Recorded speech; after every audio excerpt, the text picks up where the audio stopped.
Hey everyone. Okay, I'm doing a little bit of a mini project. I got this pump here, but the pump's pretty much shot. The motor, or the engine, sorry, did run about 6 years ago. Before I did the floor, I was actually sitting in that cupboard on its side for a very long time. Fuel lines were brand new whenever it was stored, but they're completely rotted now. Um, Unfortunately, it's one of these Tecumsehs where you got this stupid mounting plate and the carburetor comes off. This carburetor, whenever it was stored, was drained and it's actually filled with oil. This was sitting on its side and the oil came back up through the crankcase and up into the head. So there was actually oil in the air filter. Was good. So I'm hoping the oil that's in here preserved it and this carburetor will still be good. I need a carburetor for my snowblower. This engine's only a 6 horse, but this is a 11 horse carburetor. It came off of an old engine I had. It was a old Tecumseh, really old Tecumseh. I actually had two of them.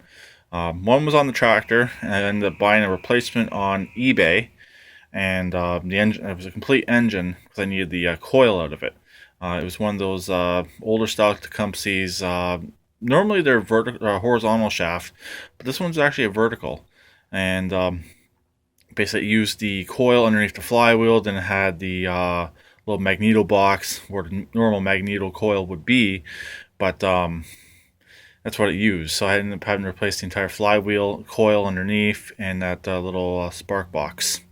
But if I might still have some of that stuff left over. If I do, I may show it. We'll see if I can find it. But anyways, getting off topic, this carburetor was good. This engine ran pretty good. It's just really the pump's no good on it. And being a 6 horse Tecumseh, don't really have any use for it. I believe it has a ring gear on the flywheel. Yep, it does. So I'm going to take this carburetor apart and hopefully put this on my snowblower, clean it. I got some carb cleaner and see what happens. I'm going to crack open the float bowl. I got limited tools, so it actually took quite a bit to get that off of there. I lent my main toolkit and some of my other stuff to Emily's mom. Her car, she broke the front passenger lower control. The whole A-arm broke on her car. So I imagine they fixed it yesterday because they need it. The only vehicle they have that's legal. So I lent them a bunch of my tools so they can get it fixed, and that was Wednesday. So hopefully I can get them back soon because I need to get my snowblower fixed. So I'm going to crack this open, and it's the first time this float's been open in about 6 years, if not longer.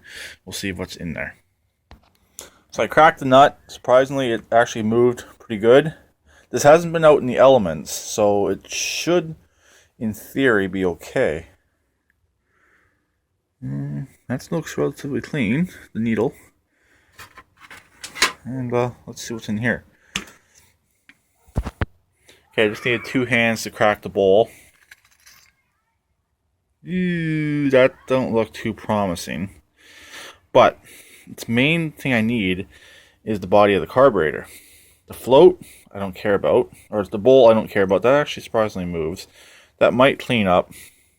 I've seen worse, and I've actually repaired worse.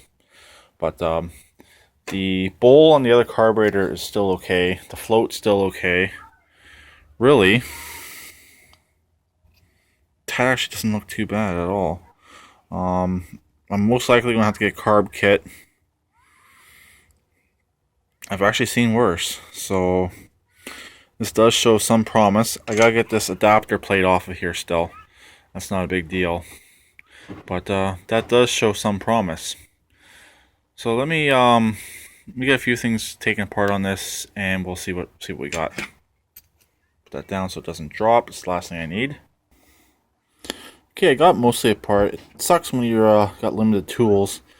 One thing that might pose an issue: the needle is stuck in there. But besides that, it don't look too bad in there. So I'm gonna clean it.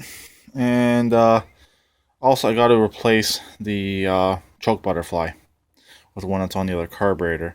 But that's the worst of the damage right there, right by the needle and seat, where that would be. So where the float attaches to. But other than that, that actually does not look too bad at all. So hopefully this will clean up, and hopefully I'll have a good running snowblower when I do need it. So I'll talk to him later. Please keep it redneck like always, and please try and comment.